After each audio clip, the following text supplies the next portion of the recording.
আসসালামু আলাইকুম প্রিয় সপ্তম শ্রেণীর শিক্ষার্থীবৃন্দ, আশা করি সবাই ভালো আছে। আজকে আমরা তোমাদের 1.1-এর সর্বশেষ ক্লাসে চলে এসেছি। গত ক্লাসে আমরা এখান থেকে 8টা এমসিকিউ করেছিলাম আর বলেছিলাম যে আর একটা এমসিকিউর উপর ক্লাস হবে। আজকে সেই এমসিকিউ শেষ ক্লাস। আজকে আমরা এখান থেকে 6টি এমসিকিউ করাবো। টোটাল এই যে গত ক্লাসে 8টি এবং আজকে যে 6টি 14টি এমসিকিউ করালাম বা করাবো, এই 14টি এমসিকিউ মানে কিন্তু এখান থেকে পুরো যত ধরনের অঙ্ক আসতে হবে সব কভার হয়ে গেল। মানে এই 14টি এমসিকিউ তোমরা যদি আয়ত্ত করতে পারো তাহলে অনুশীলনী 1.1 থেকে যে ধরনের কঠিন, সহজ বা মধ্যম মানে যে ধরনের এমসিকিউ আসুক না কেন তোমরা কিন্তু অনায়াসে সলভ করতে পারবে। তো চলো শুরু করা যাক। আমাদের প্রথম যে অঙ্কটি দিয়েছে সেটা বলছে নিচের কোন সংখ্যার বর্গমূল পূর্ণবর্গ সংখ্যা। অঙ্ক প্রশ্নটা কিন্তু ভালো করে বুঝতে হবে। বলছে নিচের কোন সংখ্যার বর্গমূল, মানে এখানে যে চারটি সংখ্যা আমাদের দিয়েছে এই সংখ্যার বর্গমূল করতে হবে, সেই বর্গমূলটা আবার পূর্ণবর্গ সংখ্যা হবে। তার মানে সেই বর্গমূলটাকেও যদি আবার বর্গমূল করি তাহলে একটা পূর্ণ সংখ্যা পাওয়া যাবে।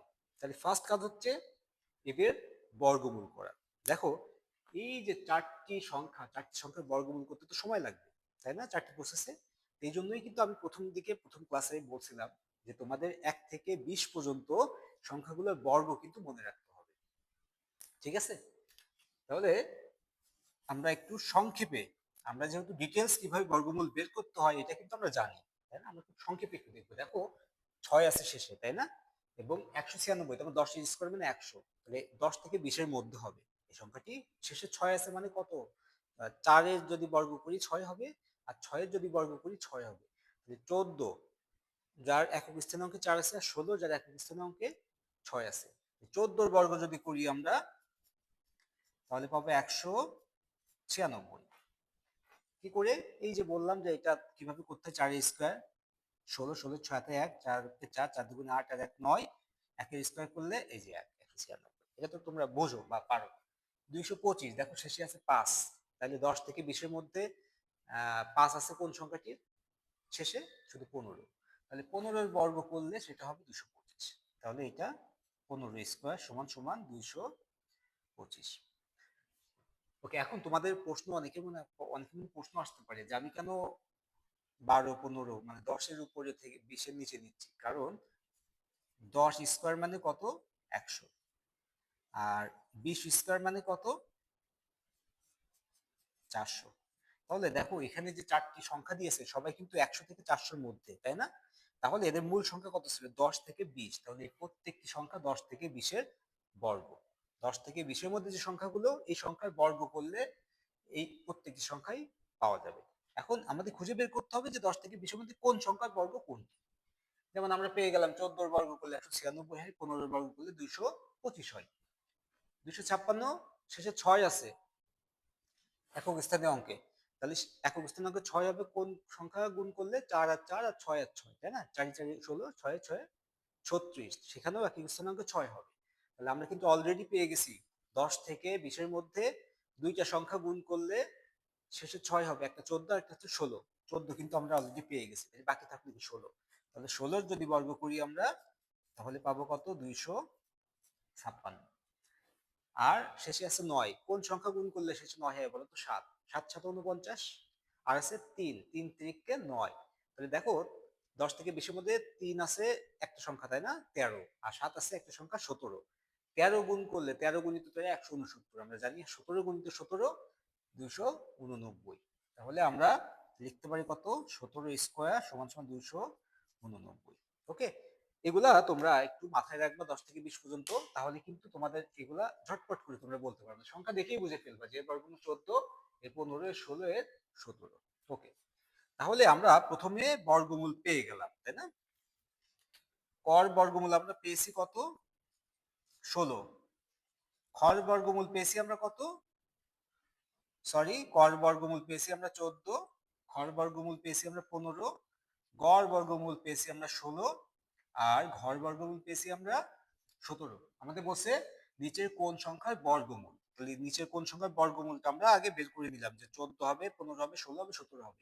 এই বর্গমূল আবার পূর্ণবর্গ সংখ্যা হবে, তার মানে এই বর্গমূলদেরও যদি আমি আবার বর্গমূল করি তাহলে একটা পূর্ণ সংখ্যা পাবো। পূর্ণ সংখ্যা পাওয়া সত্য কি? যে এই সংখ্যাটি দুইটি একই সংখ্যার গুণফল হতে হবে।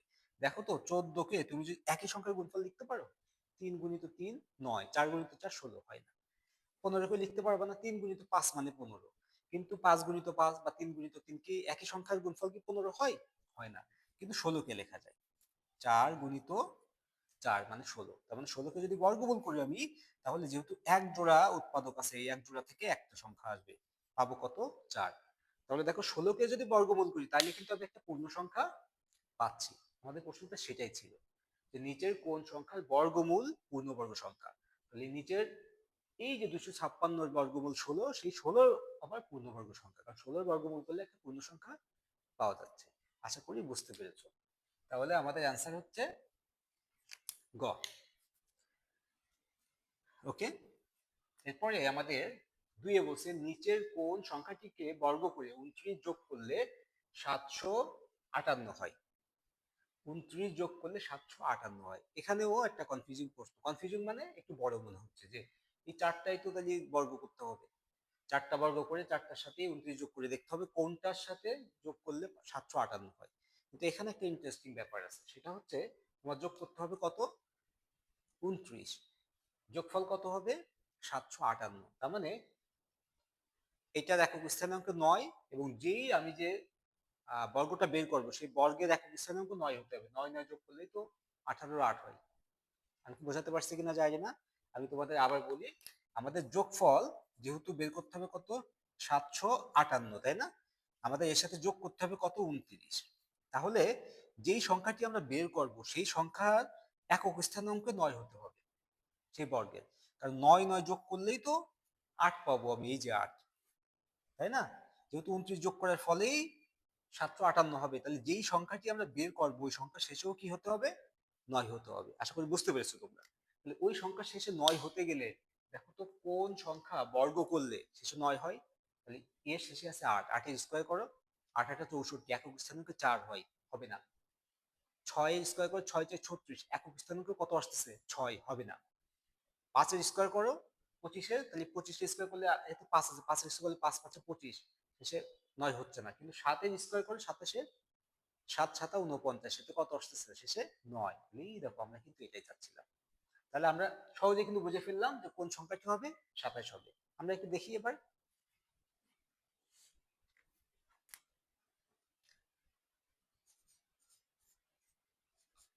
ওকে, 27 এর বর্গ করো তুমি। তাহলে 7 এর স্কয়ার করো, 7 7 49 এর 9, হাতে থাকে 4, 7 দুগুণা 14, 14 দুগুণে 28, 28 আর 4 32 এর 2, হাতে থাকে 3, 2 এর স্কয়ার করো 4, 4 হাতে ছিল 3, 7, এই দেখো 729। এর সাথে আমাদের যোগ করতে বলছে কত? 29। 9 9 18, 8 হাতে 1, 2 2 4 1 5, 7 করতে 7, এই দেখো আমাদের অ্যান্সার কিন্তু হয়ে গেছে 758। তাহলে কিন্তু আমরা কিভাবে বুঝলাম? এই যে আমাদের ক্লু কিন্তু এই যে অ্যান্সারে দেওয়া, প্রশ্নে দেওয়া আছে 758 বানাতে হবে, যোগ করতে হবে 29। তাহলে 29 যোগ করে 29 এর একক স্থানাঙ্ক 9, এখানে একক স্থানাঙ্ক হয়েছে 8। 9 এর সাথে কত যোগ করলে 8 হয়? আবার 9 যোগ করতে হবে, তাই না? কারণ বিয়োগ তো করা যাবে না, যোগ করতে হবে। তো 9 এর সাথে কত যোগ করলে 8 হয়? 9 যোগ করতে হবে, তো 9 না 18, 18 8 বসতেছে। তাহলে এখানে যে সংখ্যাগুলো দিয়েছে, যেটার বর্গ করলে একক স্থানাঙ্ক 9 হবে সেটাই হবে অ্যান্সার। তাহলে আমরা দেখলাম একমাত্র 27 আছে, 7, 7 এর বর্গ করলে একক স্থানাঙ্ক 9 হয়, তাহলে নিঃসন্দেহে অ্যান্সার হবে 27। ওকে, তাহলে আমরা কিন্তু অ্যান্সার পেয়ে গেলাম 27। ওকে, আমরা 3 নম্বর দেখি। আমাদের বলছে m সমান সমান n স্কয়ার। এই জন্য প্রত্যেকটা প্রশ্নটা ভালো করে বুঝতে হয়, বুঝলেই তুমি অ্যান্সার করতে পারবা। m সমান সমান n স্কয়ার, ভালো করে বুঝতে হবে এটা, যে m সমান সমান n স্কয়ার, যেখানে n একটি স্বাভাবিক সংখ্যা। n একটি স্বাভাবিক সংখ্যা। m কি ধরনের সংখ্যা? ধরো, স্বাভাবিক সংখ্যা কাকে বলে?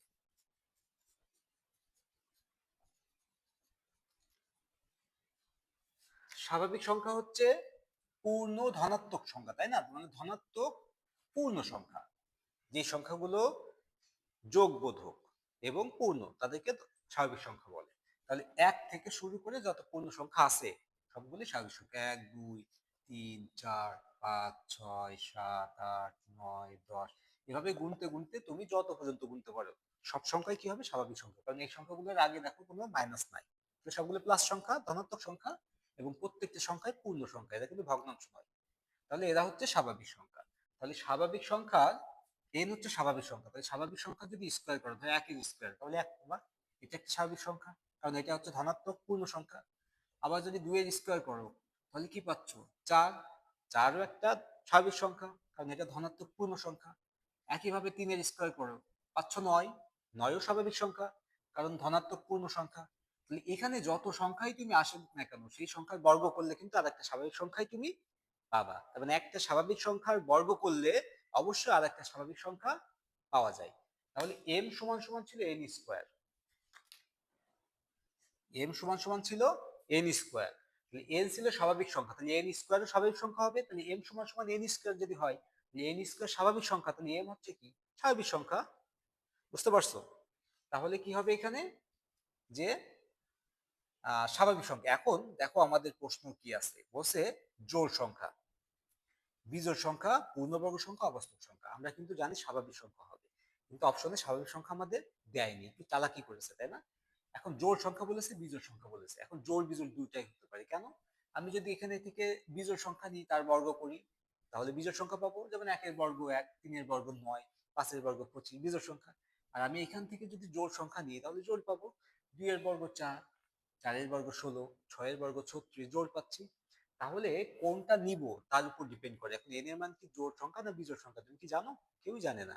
তাহলে জোড়ও হতে পারে, বিজোড়ও হতে পারে, এক্সাক্ট কোনটা সেটা কিন্তু আমরা জানি না। তাহলে এই জোড় বিজোড় কোনটা আমরা অ্যান্সার দিতে পারবো না। জোড় হতে পারে, বিজোড় হতে পারে, 50-50। ওকে। আর বাকি থাকলো কি? অবাস্তব সংখ্যা, মানে বাস্তবতা নেই যার, বাস্তবে। কিন্তু এই সবগুলো সংখ্যাই তো বাস্তব সংখ্যা, আমরা বাস্তব জীবনে এগুলা ব্যবহার করি না। তাহলে এরা কিন্তু প্রত্যেকে বাস্তব সংখ্যা। তাহলে এই বিজোড় জোড় অবাস্তব তিনটাই কাটা। হবে কোনটা? পূর্ণবর্গ সংখ্যা। আশা করি বুঝতে পেরেছো। আবার কেন পূর্ণবর্গ সংখ্যা হলো সেটাকে যদি আমরা একটু বিশ্লেষণ করি, সেটা হচ্ছে, ধরো এন সমান সমান 3 আমি ধরে নিলাম। তাহলে এন স্কোয়ার সমান সমান কি? 3 গুণিত 3। তাহলে এন কে যদি আমি বর্গমূল করি, তাহলে কত পাবো? দেখো তো, এক জোড়া সংখ্যা থেকে একটা সংখ্যা আসবে, 3 পাবো। তাহলে এনটা একটা কি? পূর্ণবর্গ সংখ্যা, কারণ এর মানটা একটা পূর্ণ সংখ্যা আসতেছে। আবার এন সমান সমান ধরো 6, তাহলে এন স্কোয়ার সমান সমান কি? 6 গুণিত 6, মানে 6 36। এন স্কোয়ার মানে কি? এন দুইবার গুণ, 6 গুণিত 6। তাহলে রুট ওভার এন যদি করি, বর্গমূল করি, তাহলে এক জোড়া থেকে কি আসবে? একটা 6 আসবে। বর্গমূল করলে জোড়ায় যা থাকে সেই জোড়া থেকে একটা আসবে। তাহলে এরও যদি বর্গমূল করি, তাহলে কি পাচ্ছি? পূর্ণ সংখ্যা পাচ্ছি আমি। তাহলে এন এর মান তুমি এখান থেকে যাই নাও না কেন, এন স্কোয়ার একটা পূর্ণবর্গ সংখ্যাই হবে। তবে সেই সেন্সেও এন স্কোয়ার একটা পূর্ণবর্গ সংখ্যা। আশা করি তোমরা বুঝতে পেরেছো। ওকে। এরপরে আমরা দেখি 4 নম্বর বলছে কি? 1 2 3 4 3 2 1। তার মানে এখানে কত বলছে? একক, দশক, শতক, হাজার, অযুত, লক্ষ, নিযুত, তাই না? তার মানে 12,34,321 সংখ্যাটির বর্গমূল কত অঙ্ক বিশিষ্ট? সংখ্যাটা আমি একটু লিখি এখানে। 12,34,321 এর বর্গমূল কত অঙ্ক বিশিষ্ট? তাহলে এর বর্গমূল বের করতে হবে, বের করে দেখতে হবে সেটা কত অঙ্ক বিশিষ্ট হয়। এখন এর বর্গমূল বের করতে গেলে তো অনেক সময় লাগবে, তাই না? তাহলে তোমার এর বর্গমূল বের করতে করতে দেখা যাচ্ছে পরীক্ষার সময় শেষ। সংক্ষেপে কিভাবে বের করা যায়? আমরা জানি একটা নিয়ম আছে, তাই না? নিয়মটা হচ্ছে, বর্গমূল কত হবে এটা কিন্তু বের করা যাবে না এই নিয়মে, কয় অঙ্ক বিশিষ্ট হবে এটা বের করা যাবে। এটা খেয়াল করে শুনতে হবে বা বুঝতে হবে। সেটা হচ্ছে, এই যে নিয়মটা এখন শিখবো, এই নিয়মে বর্গমূল কি হবে সেটা আমরা জানবো না। ধরো এর বর্গমূল হলো সে 500, 500 হলো, 700 হলো, বা 325 হলো, এটা কিন্তু আমরা পারবো না কত হবে সেটা বের করতে। কিন্তু বর্গমূল কয় অঙ্ক বিশিষ্ট হবে, এর বর্গমূলটা 2 অঙ্ক বিশিষ্ট, 3 অঙ্ক বিশিষ্ট, না 4 অঙ্ক বিশিষ্ট হবে, সেটা কিন্তু আমরা এই নিয়মে বের করতে পারবো। এখানে চাইছেও তাই, যে সংখ্যাটির বর্গমূল কত অঙ্ক হবে বা কত অঙ্ক বিশিষ্ট হবে। নিয়মটা কি? একেবারে সর্বশেষ যে সংখ্যাটি থাকবে একক স্থানীয় অঙ্কে, সেই সংখ্যাটির উপরে একটা ফোঁটা দিব আমরা। কি বলছি? একদম সর্বশেষ যে অঙ্কটি থাকবে একক স্থানাঙ্ক, তার উপরে একটা ফোঁটা থাকবে।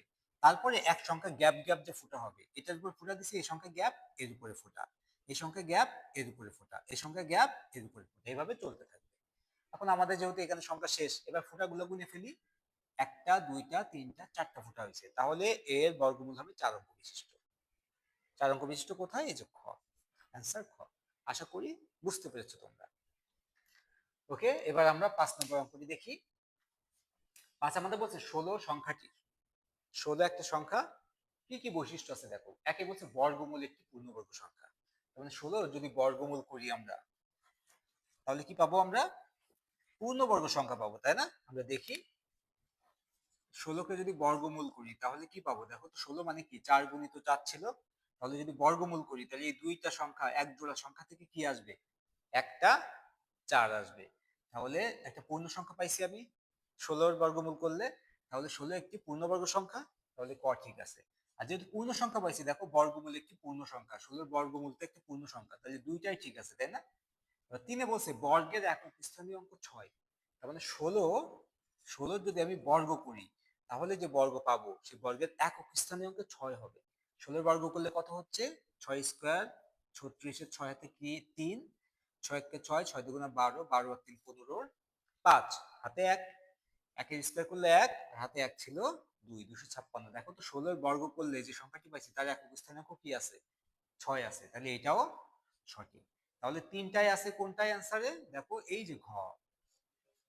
তাহলে আমরা বলতে পারি নিচে কোনটি সঠিক? এই ঘ নম্বর সঠিক, কারণ এটা 1 2 3 তিনটা অ্যান্সারই কভার করতেছে। আশা করি বুঝতে পেরেছো তোমরা। ওকে, আমরা আজকে সর্বশেষ অঙ্কটি দেখি। আমাদের বলছে একটা সংখ্যা দিয়েছে, সংখ্যাটি কত? 40,000, তাই না? এই সংখ্যাটি একে বলছে কি পূর্ণবর্গ, দুইয়ে বলছে কি বর্গমূল 3 অঙ্কের, আর তিনে বলছে কি বর্গমূলে একক স্থানে অঙ্ক শূন্য হবে। দেখো যখন একটা সংখ্যা থাকবে এবং তারপরে সব শূন্য থাকবে, কোনো সংখ্যা আর থাকবে না, সব শূন্য হবে। প্রথমে একটা সংখ্যা থাকবে, তারপরে সব হবে শূন্য। এই ধরনের সংখ্যা পূর্ণবর্গ হবে কিনা বোঝার উপায় হচ্ছে দুইটা দুইটা ক্রাইটেরিয়া দেখে বুঝতে হবে এই সংখ্যাটি পূর্ণবর্গ হবে কি হবে না। প্রথম ক্রাইটেরিয়া হচ্ছে শূন্যগুলা জোড়াবদ্ধ থাকবে। শূন্যগুলা কি থাকবে? জোড়াবদ্ধ থাকবে। এখানে শূন্যগুলা কিন্তু জোড়াবদ্ধ আছে। ধরো এখানে বলতো যদি 3000 অথবা 1000, এ কি পূর্ণবর্গ সংখ্যা হবে? আমরা দেখে বলে দিতে পারবো হবে না। কেন হবে না? কারণ এই শূন্যগুলা কিন্তু জোড়াবদ্ধ নাই। যে এখানে একটা শূন্য সিঙ্গেল আছে, এই যে একটা শূন্য সিঙ্গেল আছে, শূন্য জোড়াবদ্ধ নাই, তার মানে এরা পূর্ণবর্গ হবে না। যে পূর্ণবর্গ হওয়ার প্রথম শর্ত হচ্ছে সবগুলো শূন্যের ভিতরে এই শূন্যগুলা জোড়াবদ্ধ হবে। তাহলে প্রথম শর্ত কিন্তু মানতে পারছে। দ্বিতীয় শর্ত হচ্ছে শূন্যগুলা জোড়াবদ্ধ করলাম, শূন্যের সামনে যে সংখ্যাটি থাকবে এই সংখ্যাটি পূর্ণবর্গ সংখ্যা হতে হবে। তাহলে 4, 4কে যদি বর্গ করি তাহলে 4 মানে কি 2 গুণিত 2, এক জোড়া সংখ্যা ছিল, সেখান থেকে বর্গমূল করলে আমি কি পাবো? একটা একটা পাবো 2, তাহলে 4 কিন্তু একটা পূর্ণবর্গ সংখ্যা, তাই না? তাহলে এই যে 40,000 এখানে দিয়েছে, তাহলে এটা নিঃসন্দেহে একটা পূর্ণবর্গ সংখ্যা, কারণ দুইটা সত্য যে শূন্য জোড়ায় জোড়ায় থাকবে এটাও মানছে, আবার যে সংখ্যাটি আছে সেটাও একটা পূর্ণবর্গ সংখ্যা, তাহলে এটা অবশ্যই একটা পূর্ণবর্গ সংখ্যা। তাহলে পূর্ণবর্গ 1 নম্বর ঠিক আছে। দুয়ে কি বলছে? বর্গমূল 3 অঙ্ক বিশিষ্ট। তাহলে এটা বর্গমূল যদি করি আমি তাহলে কয় অঙ্ক হবে? আমরা একটু ওই যে একটু আগে যে নিয়মটা দেখলাম যে সর্বশেষ সংখ্যার আগে একটা ফুটা, একটা বাদে একটা ফুটা, একটা বাদে একটা ফুটা। তাহলে কয় অঙ্ক হয়েছে দেখো তো, কয়টা ফুটা? একটা দুইটা তিনটা। তাহলে বর্গমূল কয় অঙ্ক বিশিষ্ট হয়েছে? 3 অঙ্ক বিশিষ্ট হয়েছে, তার মানে এটাও সঠিক আছে। বর্গমূলে একক স্থানীয় অঙ্ক শূন্য হবে, একক স্থানীয় অঙ্কে শূন্য হবে বর্গমূলে। দেখো 10 স্কয়ার মানে কত ছিল? 100। 20 স্কয়ার মানে কত ছিল? 400। এটা লেখার উদ্দেশ্য হচ্ছে এখানে ছিল কি 10, 10 গুণিত 10 হয়ে গেছে কত? 100। এই সংখ্যার বর্গটা এখানে বসবে, শূন্যটা ডাবল হবে বর্গ করলে, তাই না? এই সংখ্যার বর্গটা এখানে বসছে, শূন্যটা হয়ে গেছে ডাবল। তাহলে এখানে শূন্য যদি 4টা হয় তাহলে এর বর্গমূল বা যেই সংখ্যা থেকে এটা আসছে সেই সংখ্যায় মিনিমাম 2টা ছিল শূন্য। আর 4 এর বর্গমূল কত? 2। তাহলে এই 200 যদি বর্গ করো তুমি তাহলে তুমি পাবো 40,000, কারণ এই 2 এর বর্গ করলে 4, আর এই দুইটা শূন্য হয়ে যাবে, 4টা শূন্য। তাহলে দেখো এর যদি বর্গমূল করো তাহলে কত পাবা? তুমি 200 পাবা, তাই না? কারণ 200 গুণিত 200 মানে 40,000। তাহলে 40,000 বর্গমূল করলে পাবা কত? 200। তাহলে 200 এর একক স্থানাঙ্ক কত আছে? শূন্য আছে। সেটাই আমাদের বলছে যে বর্গমূলে এই 40,000 এর বর্গমূলে একক স্থানাঙ্ক শূন্য হবে, শূন্যই আছে, এটাও সঠিক। তাহলে আমাদের এখানে 1 2 3, তার মানে ঘ কভার করতেছে তিনটা অ্যান্সারই, তাহলে সঠিক হচ্ছে ঘ, তিনটাই 1 2 3। তাহলে আমরা কিন্তু 1.1 এর মূল বইয়ের অঙ্ক, তারপর তোমার সৃজনশীল অঙ্ক এবং এমসিকিউ অঙ্ক শেষ করে ফেলেছি। আমি আশা করি তোমরা যারা আমাদের সাথে এই ক্লাসগুলো দেখেছো বুঝেছো, তাদের এই অধ্যায় থেকে আর কখনোই কোনো অঙ্ক সমস্যা হবে না ইনশাআল্লাহ। ওকে, তাহলে নেক্সট আমরা ইনশাআল্লাহ পরবর্তী টপিক নিয়ে পরবর্তী চ্যাপ্টার নিয়ে কথা বলবো। তো সেই পর্যন্ত সবাই ভালো থেকো, দেখা হবে আবার ইনশাআল্লাহ। আল্লাহ হাফেজ।